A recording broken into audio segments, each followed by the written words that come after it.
2016년 8월 7일 하나님의 말씀을 선포하겠습니다.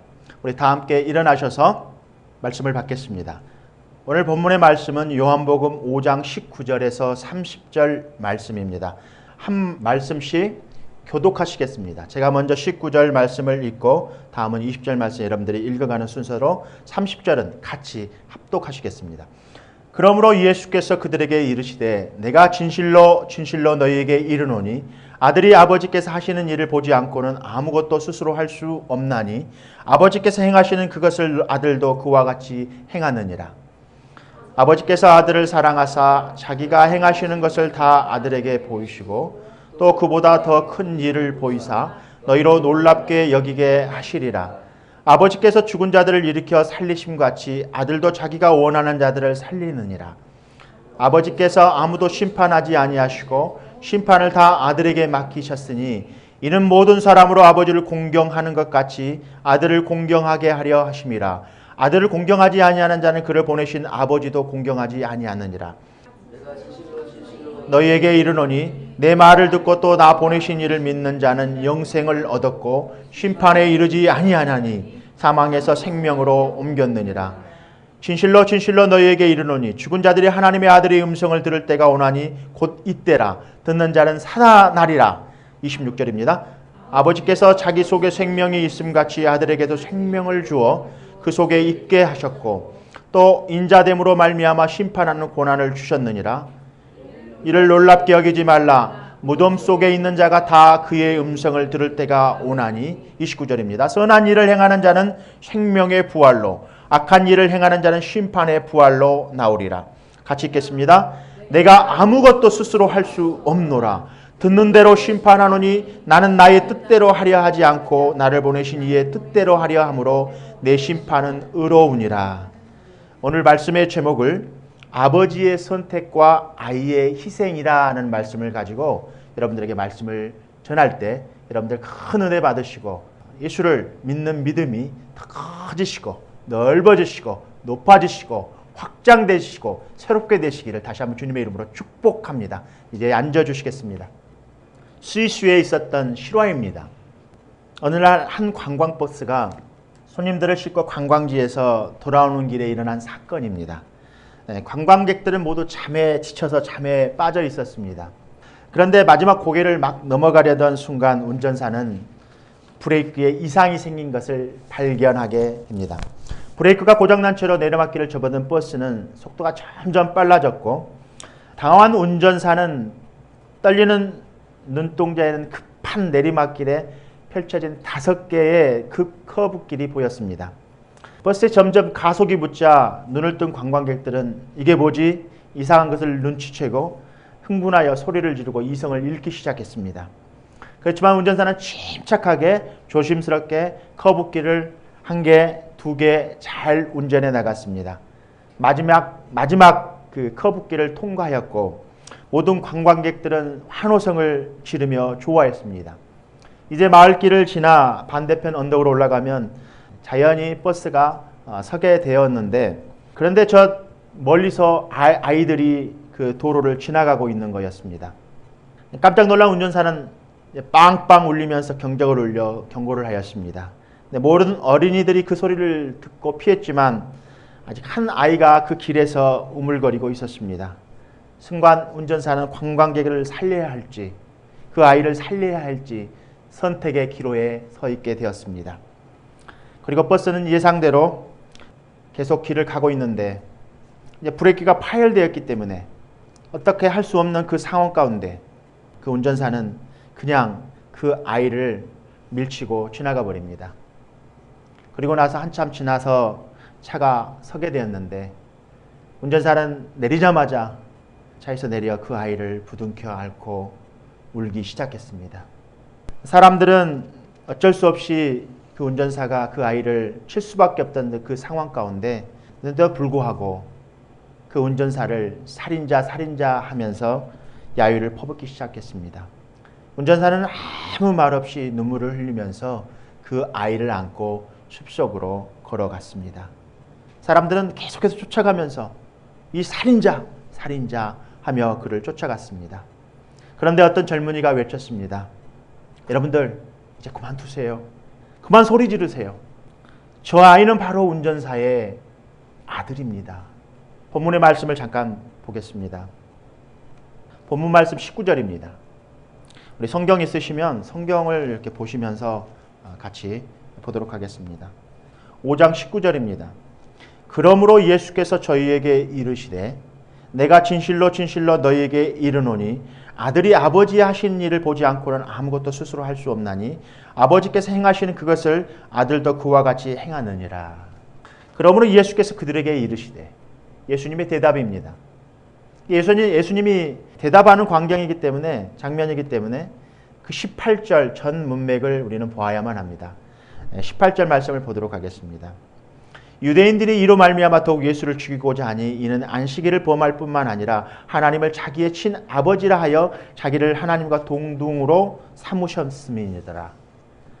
유대인들이 예수님께서 38년 된 병자를 안식일에 고쳤다는 이유 하나, 또 두 번째, 하나님이 자기 아버지라고 칭하고 자기와 동등되었다라고 말씀하고 있는 이 신성을 모독한 이 예수를 죽이고자 할 때에 예수님께서 그들에게 대답하는 거예요.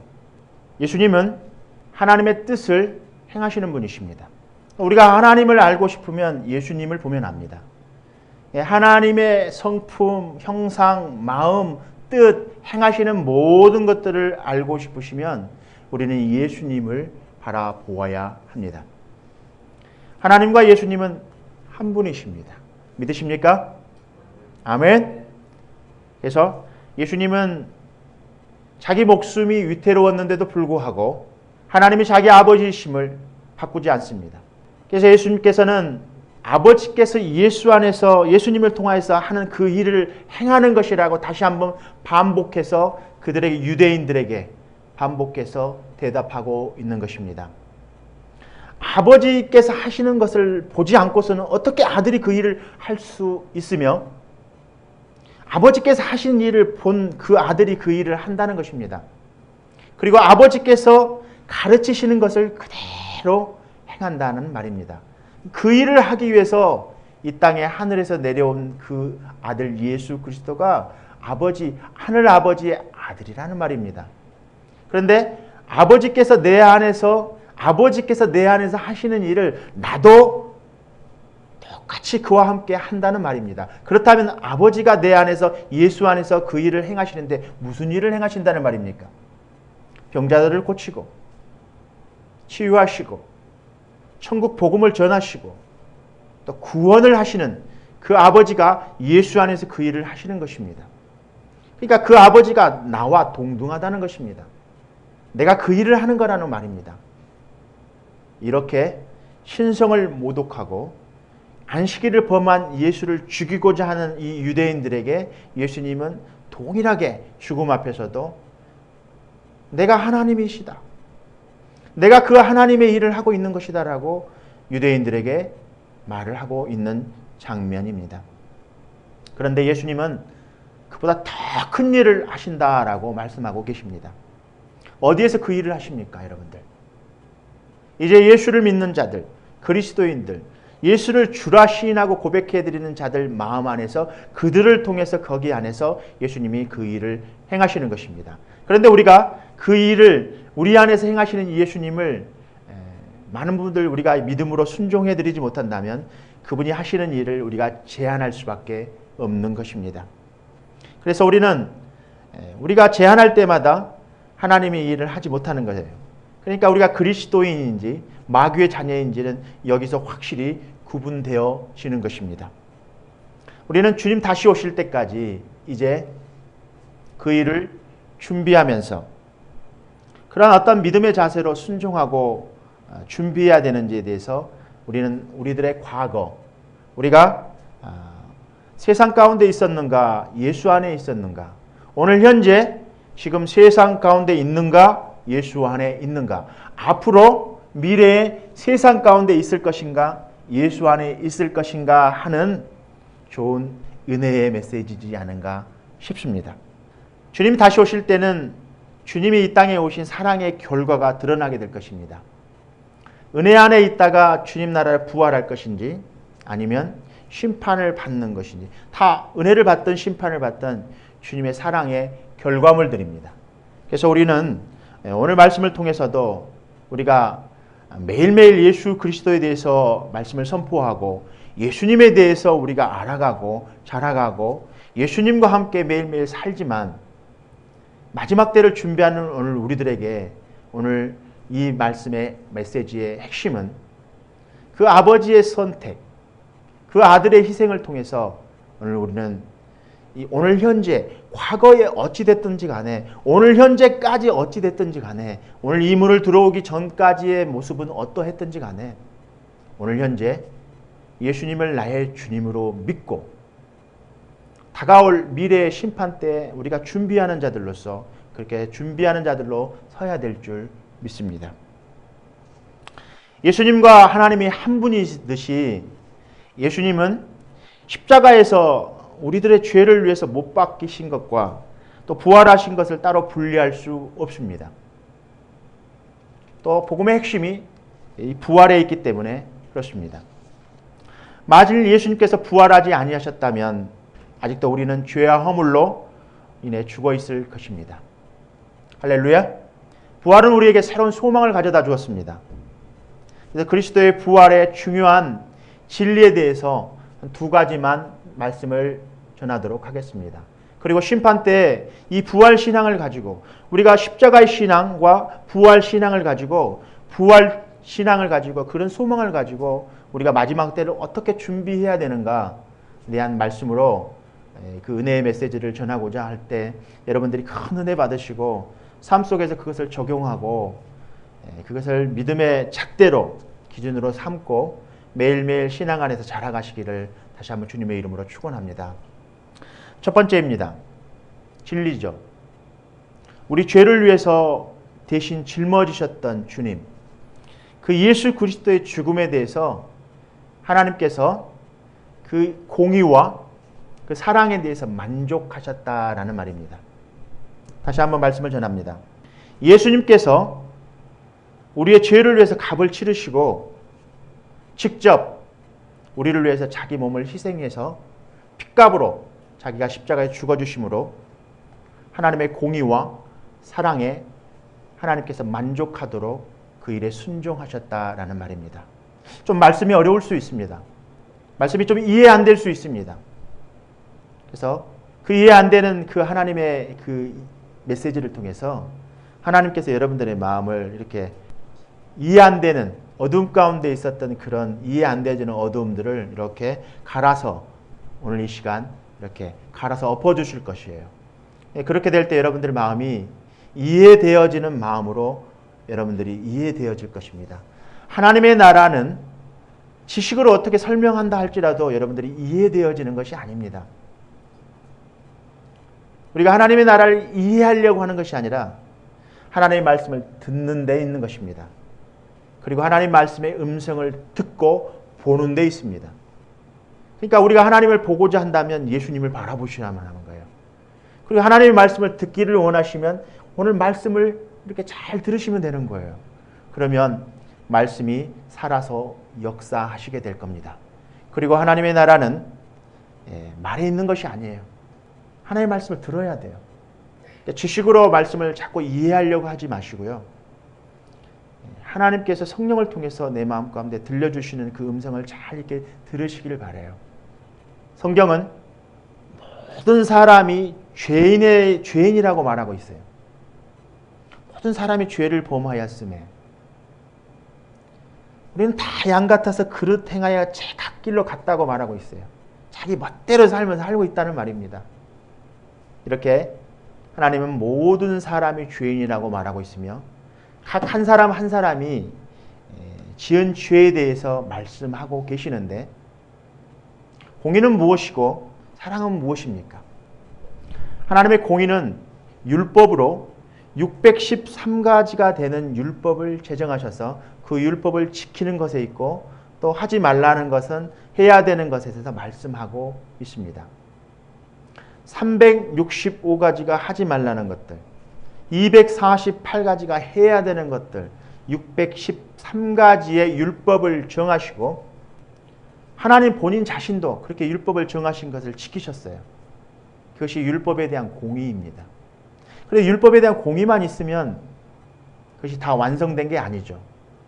율법의 공의와 사랑이 없으면, 사랑은 은혜라는 말로 표현할 수 있습니다. 은혜가 없으면 이것이 완성되는 것이 아닙니다. 로마서 4장 25절은 이렇게 말씀하고 계세요. 예수는 우리가 범죄한 것 때문에 내어줌이 되고 또한 우리를 의롭다 하시기 위하여 살아나셨느니라고 기록되어 있습니다. 우리가 범죄한 것 때문에 내어줬다라는 말입니다. 하나님은 법을 정하시고 법을 너희들만 지켜라 하는 것이 아니라 하나님 자신도 법을 만들어 놓으시고 그 하나님도 그 법을 지켜야만 했던 것입니다. 죄의 싹은 사망이라, 죄를 지으면 무조건 죽게 되어 있는 것입니다. 그러니까 예수님께서 이 땅에 율법을 제정하시고 이 땅에 오셔서 죄 때문에 인간이 죽을 수밖에, 사망 가운데 있는 죄인들을 살리시기 위해서는 자기 자신이 직접 오셔서 자기 자신이 죽어야만 이들을 살릴 수 있는 것입니다. 그런데 여기에서 나오는 우리가 범죄한 것 때문에 내어줌이 되었다라는 말은 신학적인 용어로 구속이라 말씀하고 있습니다. 대속해 주셨다.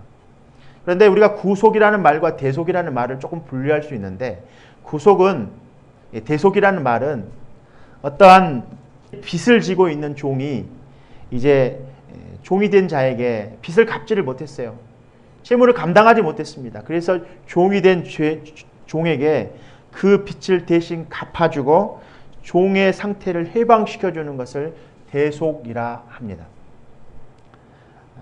여기서 내어줌, 인간들의 범죄함을 위해서 하나님께서 내어줬다는 말이에요. 누구를?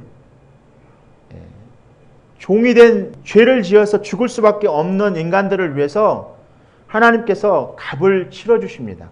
무엇을 통해서? 십자가에 피 흘려주신 피값을 통해서 값을 대속해 주십니다. 그래서 구속이라는 말은 값을 치러줬다라는 말이고, 대속이라는 말은 직접 하나님께서 이 땅에 사람으로 오셔서 우리들을 위해 죽어야만, 죄에 대해서 죽어야만 우리를 살릴 수 있었던 것입니다. 이것이 바로 대속입니다. 그런데 예수님께서는 이 땅에 오시면서 죄가 있는 분이 아니라 죄가 하나도 없는 그리스도인이었어요. 죄가 없는 예수님께서 죄인의 모습으로 십자가에 처형되고 그 죄값을 대신 치르신 것을 말합니다. 하나님의 능력이 없으셔서 그렇게 하셨을까요? 하나님 십자가에 어떤 달릴 수 없음에도 불구하고 이렇게 질문하시는 분들도 계시더라고요. 하나님은 능력이신데 왜 십자가를 짊어지냐? 말 한마디로 그냥 죄값을 사해 주시면 될 일을 가지고 왜 십자가에 죽어야만 했을까? 이것이 바로 공의의 하나님이시기 때문에 그렇습니다. 공의는 율법과 그 사랑을 통해서만, 은혜를 통해서만 완성되어지는 것입니다. 여러분들 믿음 안에서 구약 때 이스라엘 민족은 이 죄를 사면받기 위해서 1년에 한 번 대제사장이 그 피를 가지고, 동물의 피를 가지고 지성소에 들어가서 죄를 사해주는 그런 의식을 했습니다. 그러나 신약에 와서는 예수님이 이 땅에 오셔서는 단 한 번의 죄를 위해서 죽어주셨습니다. 우리가 많이 암송하고 있는 베드로전서 3장 18절 말씀을 우리 암송 한번 해볼까요? 우리 청년들 암송 잘하고 계시죠? 그리스도께서 단번에 죄를 위하여서 죽으사 불의한 자를 대신하셨으니 이는 우리를 하나님께 인도하려 하십니다. 단번에 죄를 위해서 죽으셨다는 거예요. 단번에. 과거에 이스라엘 민족의 희생제사는 동물의 피로 하나님께 우리의 죄를 씻어줬습니다. 그러나 신약 때 예수님이 이 땅에 오셔서는 단번에 인간들의 죄를 위해서 죽으사 불의한 자를 대신하시고 우리를 하나님께 인도하려 하심이라라고 말씀하고 있습니다. 그렇습니다. 죄인은 죽어야만 합니다. 이게 하나님의 법입니다. 그러나 하나님의 법을 정하실 때 죽어야만 사는 것인데, 죄를 지은 자는 죽어야만 하는데 하나님이 그러면 이 인간들은 어떻게 살릴까? 자기 자신이 와서 대신 값을 치러주고 대신 죽어준 것입니다. 이게 공의인 것입니다. 하나님은 그런 하나님이십니다. 그런 하나님의 성품 때문에 우리가 우리 성경 안에서 하나님을 보기 위해서는 예수 그리스도를 보면 하나님의 성품을 우리가 알 수 있는 것입니다. 두 번째는 그 하나님의 공의로 인해서 죄의 값을 치러주시고 십자가에서 직접 죽어주신 그 은혜를 통해서 하나님의 그 공의와 사랑 때문에 하나님을 만족시키셨습니다. 누가? 예수 그리스도께서. 그런데 하나님께서는 이 땅에 오셔서 그렇게만 하신 게 아니라 우리의 죄값을 위해서 죄값을 치러주시고 자기가 직접 십자가에 죽어주심으로 자기의 대속을 통해서 우리를 다 죄값을 하나님께서 우리의 죄값을 다 빚을 탕감해 주시고 우리를 의인되게 하셨다라는 말입니다. 이미 우리를 값을 다 치러주셨기 때문에 우리는 의인으로서 하나님께서 우리를 의인이라 선포하신 것입니다. 이게 두 번째 이유입니다. 우리가 부활을 살고 있는 오늘 우리들에게 신앙은 예수님께서 십자가에 죽으심을 통해 장사 지낸 바 되었다가 부활하신 그 주님을 통해서 다시 살아나심을 통해서 하나님의 의가 증거된 것입니다. 우리들의 믿음 가운데 우리가 잊고 사는 것들, 앞으로 잊고 살았다면 어떻게 우리가 심판때에 하나님 나라에 서게 될 것인가 중요한 진리이지 않은가 싶습니다. 여러분들 믿음 가운데 십자가는 그냥 장식물이 아닌 여러분들의 믿음이 되었으면 합니다. 부활하신 그 주님은 그냥 책에나 나오는 주님은 죽어서 살아나셨네라는 우리의 그냥 입버릇처럼 하고 있는 그런 신앙 고백이 아니라 진짜 하나님께서 이 땅에 오셔서 여러분들의 죄를 위해서 값을 치러주시고 죽어주시고 십자가에서 다시 살아나신 그 주님을 통해 여러분들도 다시 그 주님과 함께 매일 십자가의 그 고통 속에 내가 매일 예수님과 함께 예수님의 길을 살아가고 예수님과 합한 자들, 이제 여러분들은 예수님을 주라 고백해드리고 나의 아버지라 고백해드리고 나의 왕이라 고백해드리고 살아가는 오늘 우리들에게 그 그리스도인은 누구여만 하는 것입니까? 그 예수님은 여러분들에게 어떤 분이십니까? 나의 값을 다 치러주시고 죄값을 치러주시고 나를 위해 죽어주신 그 주님의 십자가는 여러분들에게 무슨 의미가 있습니까? 여러분들이 믿고 있는 그 주님, 그 주님의 그 공의를 선포하고 사랑을 선포하고 하나님을 만족시켰던 그 공의가 이제는 여러분들이 예수 안에서 그 공의를 하나님께 만족시켜 드려야 되지 않겠습니까? 그렇다면 이제 우리들의 신앙 고백은 어떻게 고백해 드리고 믿음 안에서 순종해 드려야 될까요? 내가 그리스도와 함께인지, 내가 그리스도와 함께, 우리 갈라디아서 2장 20절 말씀처럼 내가 그리스도와 함께 십자가에 못 박혔나니 그런즉 이제는 내가 산 것이 아니요 오직 내 안에 그리스도께서 사신 것이라. 이제 내가 육체 가운데 사는 것은 나를 사랑하사 나를 위하여 자기 몸을 버리신 하나님의 아들을 믿는 믿음 안에 사는 것이라고 바울은 말하고 있습니다. 바울의 신앙 고백입니다. 오늘 우리는 우리들의 삶 가운데 세상에서 한 주간 살면서 내가 그리스도와 함께 십자가에 못 박혔나니 이런 신앙 고백이 세상 가운데서 한 주간 얼마만큼 하나님을 생각하고 하나님의 음성을 듣고 그 음성에 순종하고 살아야 되는가? 내가 그리스도와 함께 십자가에 못 박혔나니 그런즉 이제는 내가 산 것이 아니라라고 고백해 드렸다면 여러분들의 의가 나올 수 없고 여러분들의 행위가 나올 수 없고 여러분들의 불의한 것들이 나올 수 없고 여러분들의 그릇된 대로 이렇게 행할 수 없는 것입니다. 내가 그리스도와 함께 십자가에 못 박혔나니 그런즉 이제는 내가 산 것이 아니요 오직 내 안에 그리스도께서 사신 것이라 말씀하고 있는 이 말씀에 하나님이 나를 사랑하사 나를 위해 자기 몸을 버리신 하나님 아들 그분을 위해서 하는 것이라고 말하고 있는 이 고백은 오늘 우리들에게 얼마만큼 여러분들이 죄 때문에 죽을 수밖에 없는 사망 가운데 이룰 수밖에 없었던 여러분들을 그 값을 하나님께서 공의를 선포하시고 사랑을 선포하시는 은혜 가운데 완전하게 여러분들을 또한 거룩을 선포하셔서 여러분들에게 예수님처럼 완전하게 될 수 있는 그런 의로운 자로 완전하게 될 수 있는 하나님의 그 공의와 사랑과 거룩은 우리가 하나님께 경배드려야만 당연한 하나님께 영광을 올려드려야만 당연한 진리이지 않은가 싶습니다. 그렇다면 여러분들 신앙이 지금까지 그냥 나는 예수만 믿어, 그냥 그분이 십자가에 죽어주셨다네, 누구를 위해? 사람들을 위해. 그것이 아닌 나를 위해 죽어주신 그 주님, 나를 위해 죽어주신 그 주님, 나를 위해 십자가에 못 박혀 죽으신 그 주님, 나를 위해 하나님께서 공의를 선포하시고 죄인들을 위해 이 땅에 내려오셔서 나를 사랑하신 그 하나님의 은혜의 창조의 행위이지 않는가 싶습니다. 여러분들이 지금까지 신앙생활을 10년, 20년, 30년, 40년 동안 신앙생활을 지금까지 하시면서 정말 나에게 있어서 십자가는 어떤 의미를 주고 있으며, 십자가에 죽어주신 그 예수님의 보혈의 피는 나에게 무슨 의미를 주고 있으며, 부활하신 그 예수님이, 나를 의롭게 하신 그 예수님이 나에게 무슨 의미를 주고 있으며, 이제 그 십자가의 신앙과 그 부활 신앙이 나에게 정말 믿음으로 다가오신다면, 정말 요즘 같은 어려운 마지막 때를 가고 있는 이 어려운 때에, 신앙생활에 하기 어려운 이 중요한 이 어려운 때에 우리들은 마지막을 어떻게 준비해야 되겠습니까? 그저 죄악 가운데, 어두운 가운데 그대로 사시겠습니까, 여러분들? 계속 세상에 속고 살았는데 앞으로도 속고 사시겠습니까?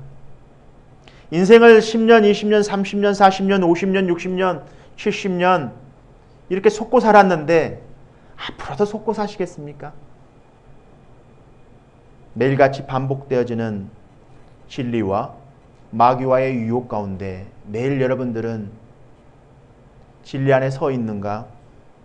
마귀의 유혹 가운데 매일 쓰러지고 또 다시 일어나고 쓰러지고 다시 일어났을 때 여러분들 힘으로 일어났는가? 아니면 그 예수 그리스도의 그 은혜를 생각하며 감사해서 다시 여러분들이 새롭게 되었는가? 다시 한번 오늘 우리들에게 좋은 은혜의 메시지지 않은가 싶습니다. 이제 마지막 때를 서는 여러분들, 심판의 때에는 이제 은혜가 끝나가고 심판이 여러분들을 기다리고 있을 것입니다. 그렇다면 여러분들의 믿음이 어떤 믿음으로 여러분들이 승화되어야 될 것인가? 저는 아담이 에덴 동산에서 쫓겨나면서 나온 나무가 3개 있다고 합니다. 그 중에 한 가지 백향목의 나무라는 나무를 여러분들에게 소개해드리고자 합니다. 백향목의 히브리어는 에레지라고 하는데 확고하다는 뜻, 믿음이 확고함을 뜻합니다. 보통 예수님이 나귀 타고 오실 때 종려나무로 예수님을 환영했습니다. 종려나무, 백향목 같은 믿음으로 견고하게 서 있으라라고 나무의 비유를 들어 우리들에게 말씀해 주십니다. 여러분들에게 백향목은 어떤 나무입니까? 백향목은 중동에서 해발 3,000m 이상 지대에서만 사는 침엽수입니다. 보통 300년은 자라야 목재로 사용되어지고 400년 정도 되어야 열매가 열리는 귀한 목재입니다.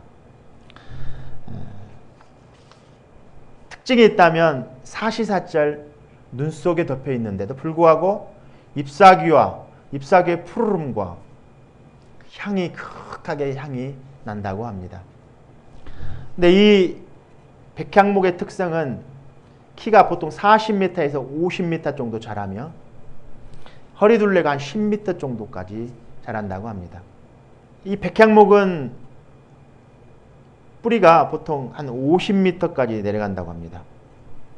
그러니까 이 나무가 높이 자라는데 또 큰 나무로 자랄 수 있도록 아주 든든한 반석이 되어주는 거죠.